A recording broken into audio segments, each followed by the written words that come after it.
Hello and welcome to the NCERT camp. आज हम लोग पढ़ने वाले हैं सीबीएसई क्लास 10 से हिंदी बी चैप्टर 8 से कर चले हम फिदा। इसके रचनाकार हैं कैफी आजमी। यह आपको स्पर्श भाग 2 पाठ्य पुस्तक से लिया गया है। चलिए शुरुआत करते हैं। शुरुआत करने से पहले आपको बता दें, किसी भी प्रकार की क्वेरी के लिए आप हमसे जुड़ सकते हैं टेलीग्राम, फेसबुक और इंस्टाग्राम से। चलिए देखते हैं, कर चले हम फिदा। सबसे पहले हम लोग कैफी आजमी के जीवनी के बारे में देख लेंगे और आपको बता दें, इनका जन्म जनवरी 1919 में हुआ था और इनकी मृत्यु 2002 में हुई थी। ये उत्तर प्रदेश के आजमगढ़ जिला के रहने वाले थे। और बात करें इनकी काव्यगत विशेषताओं के बारे में तो आपको बता दें, कैफी आजमी उस समय के कवि थे जब छायावादी युग चल रहा था। तो आपको पता होगा, छायावादी युग की जो कविताएं रची गई थी उसमें आपको एक देशभक्ति, मानवतावादी कुछ रचनाओं में आपको प्राकृतिक से जुड़ी हुई चीजें आपको अधिक देखने को मिलेगी। तो कैफी आजमी भी उसी युग के कवि थे, तो इसीलिए आपको कैफी आजमी के रचनाओं में आपको कुछ देशभक्ति की जो झलक देखने को मिल जाएगी। कैफी आजमी जो है वो साम्यवादी विचारधारा से काफी प्रभावित थे, जिसके कारण उनके रचनाओं में आप देखेंगे कि सामाजिक संदेश छुपा होता था। और इनकी कुछ रचनाएं जैसे कि आवारा सजदे, इंकार, आखिरे सब, ये इनकी प्रमुख रचनाएं हैं। और एक इनकी रचनाओं में आप देखेंगे कि इनकी रचनाओं में आपको शायरी, मुशायरे, ये सभी चीजें आप लोगों को देखने को मिल जाएगी। इन्हें फिल्म फेयर अवार्ड द्वारा सम्मानित किया गया था और 1974 में इन्हें भारत सरकार ने पद्मश्री से सम्मानित किया। ये हो गई कवि कैफी आजमी के बारे में। तो चलिए आगे हम स्टार्ट करते हैं, कर चले हम फिदा। इसके प्रसंग देख लेते हैं। तो यह एक ऐतिहासिक कविता है। ऐतिहासिक घटना पर बेस्ड एक कविता लिखे हैं कैफी आजमी जी ने, जो आप देखेंगे कि 1962 में जो भारत और चीन के बीच युद्ध हुआ था उनका जिक्र किया गया था। यहाँ उन्होंने क्या किया कि युद्ध की पृष्ठभूमि का वर्णन किया। वहाँ जो सैनिक है वो अपने साथी सैनिक से वार्तालाप कर रहे हैं, क्या बोल रहे हैं और आगे की जो युद्ध की होने पर क्या संदेश दे रहे हैं, उन चीजों का वर्णन किया गया है। और एक चीज आपको बता दें, यह गाना आप पहले सुने होंगे, कर चले हम फिदा जानो तन साथियों। यह फिल्म हकीकत में फिल्माया गया था और काफी आप लोगों ने अगर सुने होंगे 26 जनवरी, 15 अगस्त, इन सभी मौकों पर काफी ये गाने बजाए जाते हैं। तो चलिए देख लेते हैं आखिर कैफी आजमी इस कविता के माध्यम से क्या संदेश देने का प्रयास कर रहे हैं। और लाइन बाय लाइन हम लोग डिस्कस करेंगे कविता को, और आपकी सुविधा के लिए यहाँ नीचे व्याख्या दी गई है, तो आप देख लेंगे। और चलिए, कर चले हम फिदा जानो तन साथियों, अब तुम्हारे हवाले वतन साथियों। सांस थमती गई, नब्ज जमती गई, फिर भी बढ़ते कदम को न रुकने दिया। कट गए सर हमारे तो कुछ गम नहीं, सर हिमालय का हमने न झुकने दिया। मरते मरते रहा बांकपन साथियों, अब तुम्हारे हवाले वतन साथियों। तो इस कविता के माध्यम से कैफी आजमी देश के लोगों को क्या संदेश देना चाह रहे हैं। सबसे पहले तो आपको यही बता दें कि देश के लोगों को यह संदेश देने का प्रयास कर रहे हैं कि देश पर अपनी जान न्यौछावर कर, यानी कि देश के लिए कुछ भी कर गुजरने को तैयार रहना चाहिए। तो पहली पंक्ति में क्या कह रहे हैं, कर चले हम फिदा जानो तन साथियों। यहाँ पे एक दृश्य का वर्णन किया गया है कि जब एक जो सैनिक है वो युद्ध भूमि में घायल हो गए और अब वह मरने की कगार पर हैं, तो ऐसे में वो अपने साथी सैनिक से क्या कहते हैं कि कर चले हम फिदा, यानी कि हम जो है वो अपनी जान और शरीर दोनों अपने देश पर कुर्बान कर दिए, अब हम मरने वाले हैं, तो क्या करें, अब ये जो देश की जो सुरक्षा की जिम्मेदारी है वो आप पर है। किससे कह रहे हैं, अपने साथी सैनिकों से, कि ये जो देश की जिम्मेदारी है अब हम आप पर छोड़ करके जा रहे हैं, अब आप इसकी रक्षा करो। फिर अगली पंक्ति में सैनिक क्या कर रहे हैं, अपनी स्थिति का वर्णन कर रहे हैं कि वो उनकी स्थिति कैसी है। तो कह रहे हैं कि सांस थमती गई, नब्ज जमती गई, फिर भी बढ़ते कदम को हमने न रुकने दिया। सांस थमती गई, यानी कि जब सैनिक घायल हो गए तो अब उसकी कंडीशन ऐसी नहीं रह गई कि वो और ज्यादा सरवाइव कर पाए। तो इसलिए क्या है कि उनकी जो सांस है अब थम रही है, यानी कि रुक रही है, यानी कि वो मरने के कगार पर हैं और उनके नब्ज यानी कि नर्व्स जो है वो जम रहे हैं, यानी कि नब्ज अब काम करना बंद कर रहा है, धीरे धीरे रुक रही है।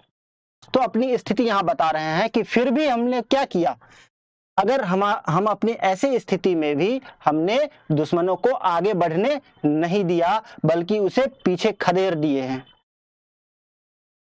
तो फिर कह रहे हैं, कट गए सर हमारे तो कुछ गम नहीं, कट गए सर हमारे तो कुछ गम नहीं, सर हिमालय का हमने न झुकने दिया। कह रहे हैं कि यहाँ कट गए सर हमारे, यानी कि सैनिक कह रहे हैं कि हम मर रहे हैं, यानी कि हम मर रहे हैं, इस बात का हमें कुछ गम नहीं है। सर कटने का मतलब हो गया यहाँ पे अपनी मौत से मौत के बारे में बता रहे हैं कि हम मर रहे हैं, फिर भी हमें कोई गम नहीं है, लेकिन सर हिमालय का हमने झुकने नहीं दिया, यानी कि हमें गर्व है कि हम अपने जान दे करके भी हमने हिमालय की, यानी कि देश की जो मान सम्मान है उसके हमने क्या किए, रक्षा की है। यानी कि हिमालय जो है भारत का क्या है, मुकुट कहा जाता है, यानी मुकुट क्या होता है, देश का सम्मान होता है।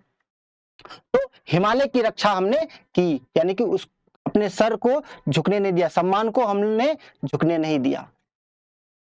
फिर अगली पंक्ति में कह रहे हैं, मरते मरते रहा बांकपन साथियों, यानी कि सैनिक मर रहे हैं लेकिन फिर भी वो हिम्मत नहीं हारे, बल्कि क्या किए, दुश्मनों को पीछे खदेड़ते चले गए, अपनी हिम्मत दिखाए उन्होंने, इतनी जब मर रहे हैं फिर भी। अब तुम्हारे हवाले वतन साथियों, तो कह रहे हैं कि जब हमने अपनी हिम्मत से दुश्मनों को पीछे खदेड़ दिया, तो अब जब हमारी कंडीशन अच्छी नहीं है, अब हम सरवाइव नहीं कर पा रहे हैं, तो अब ये जो जिम्मेदारी है वो हम आप पर सौंपते हैं। अब हम अपना जान और जिंदगी तो कुर्बान कर दिए देश के नाम, लेकिन अब जो ये जिम्मेदारी है देश की रक्षा की वो आप पर है। तो ये पहली पंक्ति की जो व्याख्या है। दूसरी पंक्ति में चलते हैं, और दूसरी पंक्ति में कैफी आजमी कहते हैं, जिंदा रहने के मौसम बहुत है मगर जान देने की रुत रोज आती नहीं, हुस्न और इश्क दोनों को रुसवा करे वो जवानी जो खून में नहाती नहीं। आज धरती बनी है दुल्हन साथियों, अब तुम्हारे हवाले वतन साथियों। तो यहाँ कैफी आजमी बड़ी ही सुंदर बात कही है कि जिंदा रहने के बहुत अवसर आएंगे, यानी कि आपका पास ऐसे बहुत सारे अवसर रहेंगे, यानी बहुत सारे ऐसे कारण हो सकते हैं जो आप जिंदा रहना चाहो। हो सकता है आपको जिंदगी में कुछ करना हो सकता है आप डॉक्टर बनना चाहो, इंजीनियर बनना चाहो, इसलिए तो सभी का अलग अलग क्या हो सकता है, पैशनेट हो सकता है जिंदा रहने के लिए, कुछ जिंदगी में कुछ बनने की ख्वाहिश हो सकती है, लेकिन जान देने की रुत रोज आती नहीं। यहाँ जान देने की बात कहा गई, मतलब कि देश के लिए नौछावर होने की रुत, देश पर नौछावर होने का, यानी कि अपना जिंदगी जो है देश पर कुर्बान करने के लिए हर दिन नहीं आता है, वो कभी कभी अवसर मिलता है और सभी को नहीं मिलता है। फिर कह रहे हैं, हुस्न और इश्क दोनों को रुसवा करे वो जवानी जो खून में नहाती नहीं, यानी कि हुस्न यहाँ कहा गया है प्यार, और हुस्न और इश्क कहा गया है, यानी क्या होता है, कोई भी किसी के लिए हो सकता है, यानी कि किसी के प्यार में पड़ के अपनी जिंदगी बर्बाद कर लेता है, कोई किसी चीज को ख्वाहिश करके गलत संगतियों में पड़ के अपनी जिंदगी को बर्बाद कर लेता है। तो वो जवानी कोई काम का नहीं है जो इन चीजों में गलत रास्ते पर चल के अपनी जवानी बर्बाद कर ले, वो जवानी जवानी नहीं है। जवानी तो वो है जिसकी जवानी देश के काम आए, देश के कुछ काम आए, वो जवानी है, कहा भी गया है। फिर अगली पंक्ति में कह रहे हैं, आज धरती बनी है दुल्हन साथियों। तो यहाँ पे सैनिक क्या हुए कि दुश्मनों को तो पीछे खदेड़ दिए, दुश्मन ने क्या किया था, जमीन पर कब्जा कर लिए थे, तो उसको पीछे खदेड़ दिए और वापस से वहां पे अपनी जमीन पर क्या किए, दुश्मनों से छीन लिए सैनिकों ने। तो कह रहा आज धरती बनी है दुल्हन साथियों, तो उस धरती को क्या किया, दुल्हन की तरह सजा दिया गया। और कह रहे हैं आज धरती बनी है दुल्हन साथियों, अब तुम्हारे हवाले वतन साथियों। यानी कि अब क्या करना है, उस धरती की हमें रक्षा करनी है, उस भूमि की हमको रक्षा करनी है, ताकि कोई दुश्मन दोबारा इस पर कब्जा ना करे। तो ये रही व्याख्या। अगली पंक्ति में हम लोग चलते हैं। अगली पंक्ति में कहा गया है, राह कुर्बानियों की ना वीरान हो, राह कुर्बानियों की ना वीरान हो, तुम सजाते ही रहना नए काफिले, नए काफिले। फतह का जश्न इस जश्न के बाद है, जिंदगी मौत से मिल रही है गले। बांध लो अपने सर से कफन साथियों, अब तुम्हारे हवाले वतन साथियों। तो यहाँ जो कैफी आजमी जी हैं, कवि हैं, वो कह रहे हैं कि हमें क्या करना चाहिए, हमेशा देश के लिए कुर्बान होने के लिए तैयार रहना चाहिए, और लोगों को प्रेरित करने का प्रयास कर रहे हैं। तो देखिए क्या बोल रहे हैं, राह कुर्बानियों की ना वीरान हो, यानी जो सैनिकों ने अपनी कुर्बानियां दी देश को बचाने के लिए, अपनी भूमि की रक्षा के लिए, तो वो कुर्बानियां जो है वो जाया ना जाने जाए, मतलब बर्बाद ना हो, उस लिए कह रहे हैं राह कुर्बानियों की ना वीरान हो, और तुम सजाते रहना नए काफिले। काफिले का मतलब यहाँ है जो सैनिक शहीद हो जा रहे हैं उनका काफिला जब जाता है, तो ये काफिला जो है रुकनी नहीं चाहिए। कहने का तात्पर्य यह है कि कवि कह रहे हैं कि अगर देश की रक्षा के लिए और कुर्बानियां देनी पड़े तो देते रहना, इसमें कोई संकोच मत करना। इसीलिए कह रहे हैं कि नए काफिले सजाते रहना, यानी कि और भी अगर कुर्बानी देनी पड़े तो हम देने के लिए क्या रहें, तैयार रहें। फिर अगली पंक्ति में कह रहे हैं, फतह का जश्न इस जश्न के बाद, यानी कि जो हम लोग जो यह फतह हासिल करेंगे, यानी कि जीतेंगे, जीत हासिल करेंगे, वो जश्न तो मनाएंगे ही, लेकिन इस जश्न के बाद, इस जश्न से को क्या तात्पर्य है, इस जश्न का मतलब है कि ये कुर्बानी का जो जश्न है, पहले हम उसको सेलिब्रेट करेंगे, पहले हम उसे मनाएंगे।